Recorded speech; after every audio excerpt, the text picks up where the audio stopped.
오늘은 저희 로뎀나무 아래서라는 제목의 주제로 가지고 말씀을 좀 함께 나누고자 합니다.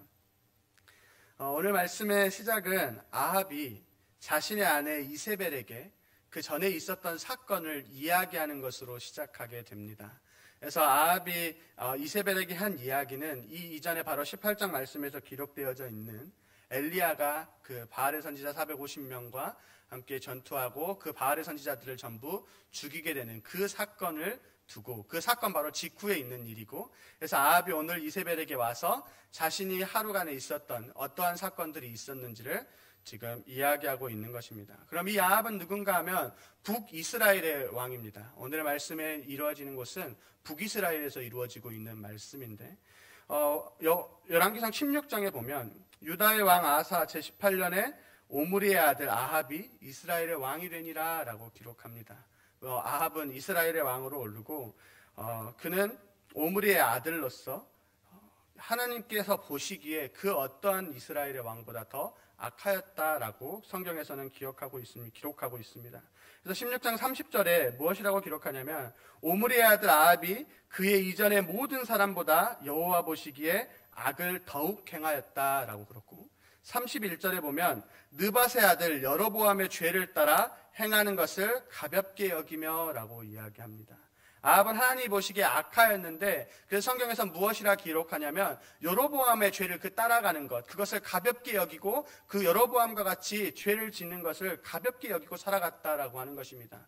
그러면 여로보암이 지은 죄가 무엇이냐? 하나님께서 여로보암을 선택하셔서 아이야 선지자를 통하여서 여로보암에게도 다윗과 같이 그 법도와 율례를 지키고 하나님의 말씀을 지키면 그 왕국을 하나님께서 주시겠다라고 약속하였지만, 백성들이 예루살렘에 가서 그 절기를 지키고 성전으로 가는 것에 무섭고 두려워하여서 하나님을 의지하기보다는 자신의 마음대로 단과 베델과 단에 그 우상을 섬길 수 있도록 산당들을 짓고 그곳에서 예배하고 금송아지를 만들고 그렇게 우상 숭배를 하게 하는, 그래서 북이스라엘의 첫 시작임에도 불구하고 하나님 앞에 예배하는 것이 아니라 하나님의 백성인 10개의 족속들이 모였음에도 불구하고 우상들을 섬기는 그 불행한 역사가 시작되어졌던 여로보암과 같이 오늘은 아합은 그것보다 더욱더 강하게 그렇게 살아가고 있다라는 것입니다. 그래서 아합은 이세벨과 결혼합니다. 이세벨은 성경에서 기록되기를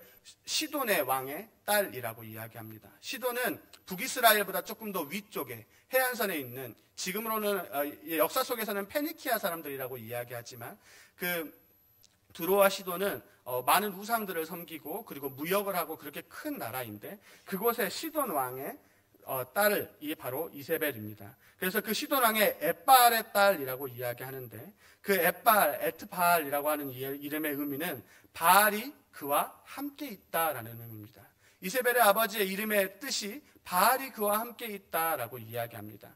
그만큼 그 나라와 그 왕과 이세벨이 얼마나 바알을 섬기길, 그런 우상들을 섬기기에 앞장섰는지를 우리는 볼 수 있습니다. 그런데 오늘 아합은 그러한 이세벨과 결혼하였고, 그리고 그로 인하여서 이스라엘에는 수많은 바알의 선지자들과 아세라의 선지자들이 와서 그곳에서 우상들을 섬기고, 이스라엘 백성들도 그렇게 하나님을 섬기기보다는 우상을 섬기는데 앞장서고 있었다라고 하는 것입니다.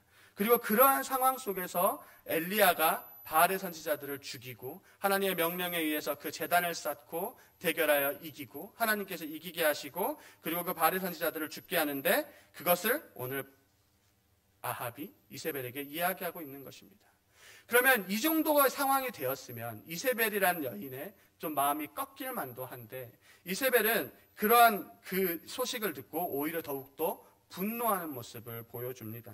그래서 오늘 본문의 2절에 이세벨을 어떻게 이야기하는가 하면, 이세벨이 사신을 엘리야에게 보내어 이르되 내가 내일 이맘때에는 반드시 내 생명을 저 사람들 중 한 사람의 생명과 같게 하리라. 그렇게 하지 아니하면 신들이 내게 벌 위에 벌을 내림이 마땅하니라 한지라. 아멘.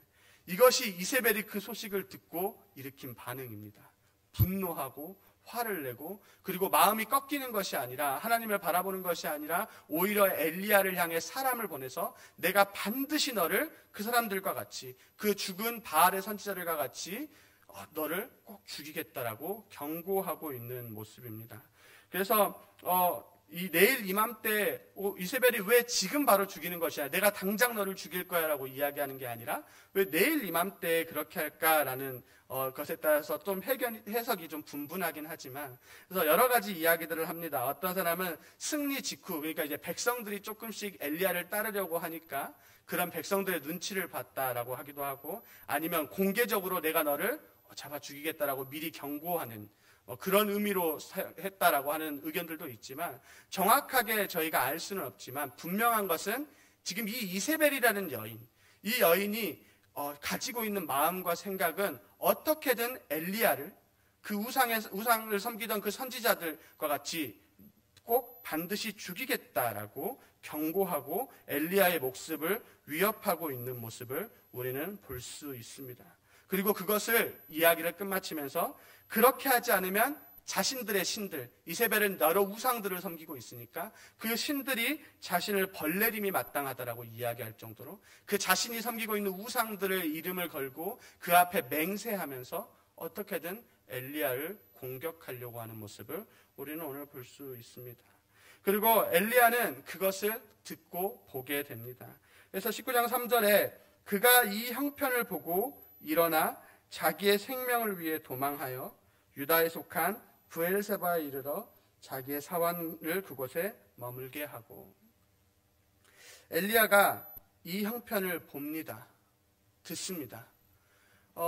두려웠을 것이고 그 사실을 하지만, 그래서 성경에서는, 저희가 보고 있는 개역개정 성경에서는 이것을 보았다라고 이야기하지만, 공동번역이나 NIV 같은 성경들, 다른 성경에서는 엘리야가 두려워서 도망하였다라고 이야기하기도 합니다. 그런데 단순하게 오늘 말씀을 보면서 엘리야가 두려워서 도망하였다라고 하기에는 엘리야가 지금 바라보고 있는 상황과 그리고 그것을 보고 듣고 엘리야가 느끼고 있는 감정을 다 담기에는 조금 부족한 것이 있는 것 같습니다. 물론 엘리야는 그러한 상황 가운데, 그러한 협박 가운데서 두려웠겠지만, 엘리야는 단순하게 두려워하는 것이 아니라 두려워하는 것을 넘어서서 그 상황 속에서 낙담하고 실망하는 모습을 보여줍니다. 단순하게 두려워서 도망갔다라고 하기에는 그 엘리야가 이 사건 직후까지의 삶의 모습을 보면 엘리야는 그러한 상황 가운데에서도 담대하게 나아갔던 사람이고 하나님을 의지했던 사람입니다. 엘리야는 그 가뭄 가운데에서 하나님의 명령에서 하나님의 보호 안에서 살았고, 그래서 그릿시네가에 가서 하나님께서 까마귀들을 통하여서 떡과 먹을 것을 먹게 하시고, 그리고 사르밧 과부의 집에서 그 음식이 떨어지지 않게 하시고, 그리고 그 과부의 아들이 죽었을 때에도 절망하지 않고 낙담하지 않고 하나님 앞에 기도하며 하나님께서 그 아들을 살려주기를 기도했던 사람입니다. 바알의 선지자 450명과 아세라의 선지자 400명이 엘리야의 앞에서 춤을 추고 자해를 하고 온갖 행동을 하며 그런 우상숭배의 행동을 하는 그러한 상황 가운데에서도 절망하거나 기죽거나 낙담하지 않았던 사람입니다. 그런데 오늘 말씀에서 엘리야가 이러한 상황을 보고 두려워서 도망하였다라고 하는 것은 단순하게 두려움뿐만 아니라 이제는 엘리야가 그 이후의 사건, 바알의 선지자들을 죽이는 그 사건 가운데에서 이제는 승리했구나, 이제는 무언가 좀 변하겠구나, 안도하고 기대하고 이제 백성들이 조금 일어나지는 않을까, 백성들이 다시 하나님을 찾지는 않을까, 이렇게 해서 우리나라가 조금 더 변화하지 않을까, 그러한 모든 상황들마다 다 무너져 내리는 감정을 보게 되는 것입니다. 그래서 그러한 엘리야의 기대감, 엘리야가 생각했던 그 모든 것들이 다 무너져 내려가는 그 상황 속에서 엘리야는 모든 것을 포기하고 도망가게 됩니다. 그래서 엘리야는 그 상황에서 브엘세바, 남유다로 도망가게 됩니다. 브엘세바는 남유다 헤브론에서도 가장 밑에, 이스라엘의 유다의 가장 밑이 브엘세바입니다. 그래서 브엘세바부터 단까지라고 많이 이야기하는데, 저희로 말하면 해남의 땅끝부터 시작해서 위에 통일전망대까지 이렇게 이야기하듯이 브엘세바는 그 유다의 땅 중에서도 가장 먼 곳입니다. 북이스라엘에서도 가장 멀리, 더 이상 이세벨이 아합이 찾지 못할 곳, 그곳으로 도망하고 있는 모습을 보여주는 것입니다. 그리고 엘리야는 거기에서 멈추는 것이 아니라 더욱더 멀리 도망가고자 합니다. 4절에 자기 자신은 광야로 들어가 하룻길쯤 가서 한 로뎀나무의 아래 앉아서라고 이야기합니다. 엘리야가 남유다 가장 먼 곳을 떠나서 거기에서 하룻길을 더 걸어갑니다. 이 하룻길이 얼마나냐, 36km나 40km냐 여러 가지 이야기가 있지만 하룻길을 걸었다는 것은 엘리야가 하루 종일 하루에 갈 수 있는 가장 먼 길을 갔다라고 하는 것입니다. 하나님께서 약속하신 땅, 하나님께서 약속하신 그 나라를 떠나서 광야를 향하여서 가장 멀리 하루에 갈 수 있는 최대한의 거리를 향해서 걸어가고, 그리고 그 로뎀나무 아래에 앉아있는 모습을 봅니다. 그리고 엘리야는 그곳에서 하나님 앞에 기도하는데, 그 기도의 내용은 하나님 앞에 원망을 담고 있는 모습을 보입니다. 4절을 이어서 보면 자기가 죽기를 원하여 이르되 여호와여 넉넉하오니 지금 내 생명을 거두시옵소서. 나는 내 조상들보다 낫지 못하니이다 하고. 아멘. 엘리야가 하나님 앞에 자신의 생명을 거두어 주기를 기도합니다.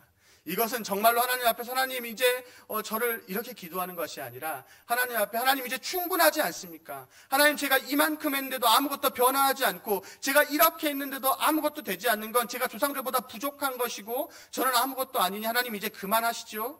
라고 화를 내고 하나님 앞에 원망하며 낙담하며 그 하나님 앞에 구하고 기도하고 있는 모습을 보여주고 있는 것입니다. 마치 우리가 성경에서 보는 요나의 모습과 같이 그러합니다. 그래서 요나서를 보면 요나 4장 3절에도 요나가 니느웨 백성들 앞에 복음을 전하고 그 하나님을 전하고, 그리고 니느웨 백성들이 변화할 때, 하나님 앞에 회개할 때, 하나님께서 그 니느웨를 심판하지 않으실 때 요나가 분노하며 하나님께 이렇게 이야기합니다. 여호와여 원하건대 이제 내 생명을 거두어 가소서. 사는 것보다 죽는 것이 내게 나음이다 하니. 4절 1절에서는 뭐라고 말하냐면 요나가 매우 싫어하고 성내었다라고 이야기합니다. 엘리야가 오늘 마치 요나와 같이 하나님 앞에 분노하고 하나님 앞에 기도함으로 하나님을 원망하고 있는 모습을 보여주고 있는 것입니다. 그렇다면 그 엘리야가 왜 그러한가 하면 엘리야가 생각했던, 엘리야가 기대했던 그것들이 이루어지지 않는 그 상황 속에서 엘리야는 낙담하고 있는 모습을 보여줍니다. 그리고 로뎀나무 아래에서 하나님 앞에 그렇게 기도하고는 누워서 잠에 들게 됩니다. 모든 것을 포기하는 것이죠. 그렇다면 오늘 엘리야가 왜 이렇게까지 하나님 앞에 분을 내고 실망하고 모든 것을 포기할까 하는 것입니다. 물론 여러 가지 이유가 있겠지만 두 가지 정도를 보면, 첫째는 아마 외로움과 두려움이었을 것입니다. 왜냐하면 이 이후에 이제 10절에 넘어가면 호렙산에 가서 하나님께서 물으실 때 10절에서 이렇게 이야기합니다. 이스라엘 자손이 주의 언약을 버리고 주의 제단을 헐며 칼로 주의 선지자들을 죽였음이오며 오직 나만 남았거늘 그들이 내 생명을 찾아 빼앗으려 하나이다. 엘리야가 그렇게 싸울 때 사람들 앞에, 이스라엘 백성들 앞에 동의를 구하지만 이스라엘 백성들이 침묵했던 것들을 기억합니다. 이스라엘 백성들의 손으로 그 제단 앞에서 하나님을 예배하는 것이나 우상들을 섬기는 것들을 바라보며 이제는 그것을 넘어서서 자신의 목숨까지 구하려고 하는 그러한 절망적인 상황. 백성들도 자신을 돕지 않고 그 누구도 자신과 함께 예배하려고 하지 않고 그 왕비인 이세벨은 어떻게든 그 우상들 앞에 맹세까지 하면서 내가 너를 죽일 거야 라고 쫓아오고 있는 이 상황. 이 상황 속에서 엘리야는 외로웠을 것이고 지쳐갔고, 그리고 그 안에서 낙담하고 두려웠을 것입니다. 하지만 단순하게 이것만으로 엘리야가 하나님 앞에 기도했다 하기에는 엘리야의 지난 삶이 하나님 앞에서 계속해서 그러한 상황 가운데서 싸워갔습니다. 하지만 엘리야가 이렇게까지 하나님 앞에 나아갔던 것은 어느 순간부터 엘리야가 하나님의 뜻을 바라보기보다는, 물론 하나님의 뜻을 전하고 그 앞에 나아갔지만 그 안에서 하나님의 계획을 넘어서서 자기 자신이 생각했던 어떠한 것들을 가지고 기대하고 살아가는 부분들이 있었기 때문에 그러합니다. 마치 요나가 하나님 앞에 분노했던 것처럼 하나님께서 니느웨를 심판하지 않으시는 그 순간에 하나님 어떻게 저들을 심판하지 않으실 수 있습니까? 라고 요나가 하나님 앞에 기도하고 분노했던 것처럼 엘리야도 지금 분노하고 하나님 앞에 이야기하고 있는 것입니다. 아합이 얼마나 악한지, 이세벨이 얼마나 무서운 사람인지, 백성들이 얼마나 그 앞에서 하나님 앞에서 하나님을 예배하지 않고 이제 하나님 다 아시는데 어째서 하나님께서 침묵하고 계시는지, 하나님께서 나를 지켜주지 않으시고 이 나라를 어떻게 구원하지 않으시고 왜 이 상황을 그냥 보고만 두고 계시는지 엘리야가 보기에는 그 상황이 옳지 못했던 것입니다. 그래서 엘리야는 도망하였고 이세벨이 찾지 못하는 곳으로, 아주 먼 곳으로, 그리고 그곳을 그 가장 남단인 브엘세바마저도 넘어서서 광야 땅으로 한 걸음이나 더 걸어가고 있습니다. 그리고 하나님 앞에 쏟아내는 기도는, 하나님 왜 이 상황을 이렇게 만드셨습니까? 이제 저를 그만 좀 놔주시죠. 이제 하나님 저를 그만 괴롭히시고 저 좀 놔주세요라고 이야기하고 있는 모습을 보여주는 것입니다. 하지만 이것은 엘리야가 어느 순간부터 자신의 시작을 잊어버린 것에서 시작되어지는 것입니다. 엘리야의 삶을 돌아보면 한순간도 엘리야가 이룬 것이 없었습니다. 하나님께서 엘리야를 부르셨고 하나님이 엘리야를 통해서 일하셨다라고 하는 것입니다. 엘리야가 그리시네가에 있을 때 엘리야가 그 먹을 것을 구하지 않았습니다. 하나님께서 까마귀들 그 새를 통하여서 엘리야에게 먹을 것을 주셨고, 사르밧 과부의 집에 갔을 때 엘리야와 사르밧 과부가 어떠한 일들을 하여서 먹고 살고 그 안에서 살았던 것이 아닙니다. 하나님께서 그 음식을 떨어지지 않게 붙드시고 보호하시고 인도하셨다라고 하는 것입니다. 사르밧 과부의 아들이 죽었을 때에도 하나님께서 그 아들을 살리셨던 것입니다. 엘리야가 제단을 쌓고 그 앞에 불을 붙이지 않았습니다. 하나님 앞에 기도하는 그 순간에 하나님께서 불을 내리셨고 그 모든 것을 사르시고 그 물마저도 다 사르셨던 것을 우리는 볼 수 있습니다. 모든 것은 하나님께서 이루신 역사였고 승리였습니다. 그런데 어느 순간부터 엘리야가 그것을 보는 것이 아니라, 그것에 취하는 것이 아니라, 죄송합니다. 엘리야가 어느 순간부터 하나님께서 일하시는 그 역사를 바라보는 것이 아니라 자신의 기대감을 비추고 그리고 그 안에서 실망하는 것입니다. 이것이 엘리야가 오늘 말씀의 3절에서 그가 이 형편을 보고 일어나서 도망하였던 이유인 것입니다. 엘리야가 보았던 것은 엘리야가 들었던 것은 단순하게 자신을 죽이려고 하는 그 공격, 단순하게 이제 내가 죽겠구나 하고 무서워서 도망한 것이 아니라, 엘리야는 그 많은 상황 가운데에서, 그 모든 것 가운데에서 마지막 기대감마저 무너져서 오늘 하나님 앞에 기도하고 있는 것입니다. 그리고 이러한 상황은 우리의 삶 가운데에서도 있고 우리는 그러한 상황을 주의해야 합니다. 그렇기 때문에 우리는 때로는 우리에게 주어지는 성취감을 조심해야 될 때가 있습니다.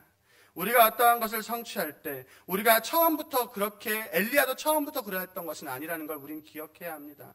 우리가 무언가를 계획할 때, 우리가 무언가를 교회 안에서든 우리의 삶 가운데에서든 그렇게 나아갈 때 우리는 하나님 앞에 기도합니다. 하나님 함께 묻고, 하나님 제가 어떻게 나아가야 합니까? 하나님 저희가 이것을 어떻게 해야 될까요? 라고 기도하고 나아갑니다. 그리고 하나님께서는 그분의 방법대로 그것을 이루어 가시고 우리의 그 삶을 가장 좋은 것으로 인도해 주십니다. 그런데 이 성취감이라는 것이 무서운 것이, 그것을 얻었을 때 우리의 그 다음 모습은 다시 하나님 앞에 구하여야 하는 것인데, 다시 하나님 앞에 기도해야 하는 것인데, 왜냐하면 이것을 이루어 주신 분은 하나님이시니까 다시 하나님께 기도하고 다시 하나님의 의중을 묻고 그분의 인도하심을 기다리고 계획해야 하는데, 이것의 무서운 것은 점점 그 성취감에 매몰된다는 것입니다. 내가 이제 이것을 이뤘으니까 다른 것도 해보자. 점차 하나님 앞에 기도하는 시간들을 줄여나가고 일에 매몰되어서 이제 내가 할 수 있어? 어느 순간부터는 내가 할 수 있고 내가 나아가야 될 것들을 계획하고 있는 모습을 보여주는 것입니다. 오늘 엘리야의 말씀을 기억하면서 우리는 그러한 것들을 주의할 수 있어야 합니다. 왜냐하면 그 시작이 하나님께서 이루어 주신 것이라는 것을 우리는 잊지 말고 살아가야 하는 것입니다. 그런데 엘리야는 오늘 이런 상황 가운데서 무너졌습니다. 그래서 하나님 앞에 기도하고 하나님 앞에 원망하고 그리고 돌아누워 잠이 듭니다. 하지만 놀라운 것은 하나님은 그러한 엘리야를 바라보시며 꾸짖으시거나 그 엘리야를 어떻게 이렇게 그렇게 하시는 것이 아니라 엘리야를 찾아오시고 어루만지시며 위로하는 모습을 볼 수 있습니다. 5절인데요. 로뎀나무 아래에 누워 자더니 천사가 그를 어루만지며 그에게 이르되 일어나서 먹으라 하는지라. 6절에 본즉 머리맡에 숯불에 구운 떡과 한 병 물이 있더라. 이에 먹고 마시고 다시 누웠더니. 다른 말이 필요 없이 하나님께서 엘리야를 찾아오십니다. 하나님의 천사를 보내시고 그 엘리야를 어루만지시고 그리고 그가 먹을 수 있도록 음식과 물을 준비해 주십니다. 엘리야에게 처음 이 음식과 물이 전해졌을 때 엘리야는 하나님의 위로를 알았어야 합니다. 그가 그리시네가에 있을 때 굶주릴 때 하나님께서 까마귀를 통하여서 새를 통하여서 그렇게 주셨던 것처럼 오늘 천사를 통하여서 엘리야에게 위로하시는 그 순간에 엘리야는 알았어야 하지만 엘리야는 그 음식을 먹고 다시 또 누워서 잠을 청합니다. 너무나도 큰 힘듦과 그 쓰러짐 가운데서 엘리야는 일어나지 못하고 하나님을 바라보는 것이 아니라 다시 또 누워서 잠을 청하는 모습을 볼 수 있습니다. 하지만 하나님께서는 그런 엘리야를 포기하지 않으십니다. 엘리야를 다시 깨우시고 다시 어루만지시고 그리고 그 엘리야에게 다시 한번 먹을 것을 주시며 위로하는 모습을 볼 수 있습니다. 우리는 이러한 말씀 가운데 우리의 삶을 조금 돌아보았으면 좋겠습니다. 우리의 삶에도 때때로 이렇게 낙담하는 순간이 너무나도 힘들고 그 앞에서 하나님 앞에 하나님 저 이제 더 이상 못하겠습니다 하는 순간이 찾아올 때가 있습니다. 이것이 저희가 나이가 많고 적음에 있지 않고 우리의 직분이 어떠한 직분이냐에 따라서 있는 것이 아니라 우리의 가정이 4대째냐 5대째냐 그 이상의 믿음을 가지고 왔냐에 그러한 것에 상관없이 언제든 우리의 삶 가운데 이렇게 낙담하는 시간, 정말 너무나도 힘이 들고 어려운 시간들이 찾아올 때가 있다라고 하는 것입니다. 그래서 모든 것을 내려놓고 싶고 엘리야가 하나님 앞에 기도하였고 구하였듯이 하나님 저는 이제 못하겠습니다. 하나님 제가 이 정도 했으면 충분하지 않습니까? 하나님 이제 저 좀 데려가 주시고 저 좀 쉬게 해 주십시오 라고 그렇게 기도하거나 그 앞에 하나님 앞에 푸념할 때도 저의 삶에도 있습니다. 저의 삶 가운데에서 그러한 시간은 있었고 저보다 훨씬 더 먼저 믿음의 생활을 해가시는 우리 모든 성도님들 삶 가운데 그런 순간들이 있었을 것이고 때로는 지금의 나의 상황이 하나님 보시기에 하나님 앞에 그러할 때도 있을 수 있습니다. 하지만 우리는 그럴 수 있다라는 걸 기억해야 합니다. 왜냐하면 오늘 말씀 가운데 우리가 그렇게 위대하다라고 보는 그 선지자 엘리야에게도 그러한 순간은 찾아왔습니다. 그런데 우리가 기억해야 할 것은 하나님께서 그런 엘리야를 찾아오셔서 위로하셨다라는 것입니다. 그런 엘리야를 두고 그래 너 이제 그 정도 했으면 됐어 라고 이야기하시는 것이 아니라 하나님이 다시 찾아오시고 위로하시고 격려하신다는 것을 우리는 기억해야 합니다. 그렇게 먹이셨고 우리의 삶 가운데에서도 찾아오시는 분입니다. 우리를 위로하시는 분이라는 것을 우리는 기억해야 합니다. 그리고 하나님께서는 우리가 다시 일어나 걷기를 그 길을 다시 한번 걸어가기를 원하고 계십니다. 7절에 보면 여호와의 천사가 또다시 와서 어루만지며 이르되 일어나 먹으라 내가 갈 길을 다 가지 못할까 하더라 하는지라. 하나님이 엘리야를 사랑하시고 엘리야를 걱정하시며 그래서 엘리야를 꾸짖으시기보다는 엘리야에게 화를 내기보다는 그 엘리야를 어루만지시고 일어나서 다시 그 길을 걸어가게 힘을 주시는 모습을 우리는 볼 수 있습니다. 그리고 엘리야의 하나님, 엘리야를 찾아오시는 하나님께서 우리의 하나님 아버지이신 것을 우리는 기억해야 합니다. 우리의 낙담과 우리의 슬픔 속에서도 찾아오셔서 위로하시는 분이라는 것을 우리는 기억해야 합니다. 그렇게 우리는 때로는 넘어져도 괜찮습니다. 넘어지지 않으면 더 좋겠지만 낙담하고 그 앞에 절망하지 않으면 더욱더 좋겠지만 때로는 우리가 그 상황 가운데 세상 가운데 무너지고 넘어진다 하더라도 괜찮은 것은 하나님께서 우리를 포기하지 않으시고 찾아오시고 위로하시며 우리에게 힘주시는 분이기 때문에 그러합니다. 8절입니다. 이에 일어나 먹고 마시고 그 음식물의 힘을 의지하여 40주 40년을 가서 하나님의 산 호렙에 이르니라. 아멘. 엘리야가 먹고 마시고 하나님께 주시는 그 천사들을 통하여서 위로하시는 그 만지심을 보고 일어나서 다시 걸어 나갑니다. 하나님이 주신 힘을 의지하면서 걸어 나가는 것입니다. 우리도 그러한 상황 가운데 우리에게 주어지는 그러한 상황과 그러한 실망과 슬픔 속에서 우리가 의지해야 될 것은 하나님임을 기억해야 합니다. 넘어졌다면, 낙담되어진다면 더욱더 하나님을 의지해야 합니다. 우리에게 찾아오는 고난은 우리를 넘어뜨리기 위해서도, 우리를 힘들게 하기 위해서도, 우리를 벌하기 위해서 우리에게 고난이 주어지는 것이 아닙니다. 우리는 그 고난 가운데에서 하나님을 바라볼 수 있어야 합니다.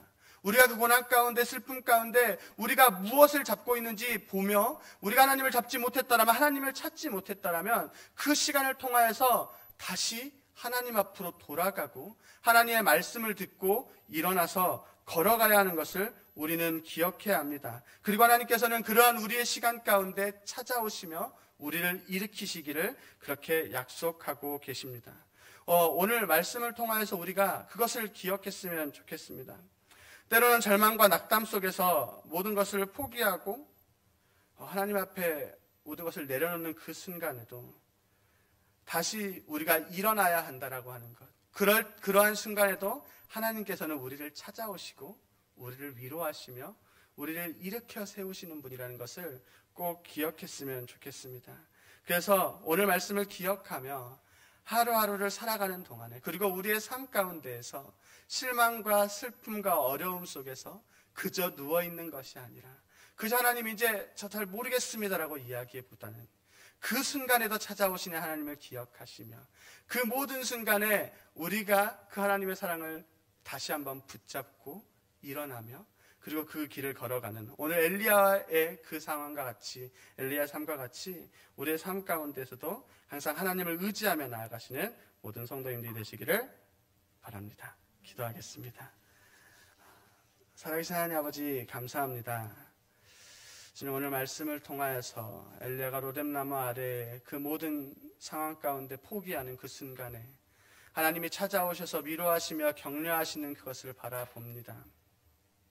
주님, 우리의 삶 가운데에서도 때로는 절망하고 넘어져 있을 때 주님, 저희가 다른 것을 붙드는 것이 아니라 우리를 찾아오시는 하나님을 온전하게 바라보며 그 주님의 말씀을 기억하며 주님께서 주시는 힘을 붙들고 주님께 주시는 힘에 의지하여서 다시 한번 일어나 걸어나가는 저희 모든 손들을 낼 수 있도록 이 시간도 함께해 주시옵소서. 살아계신 예수 그리스도 이름으로 기도드립니다. 아멘.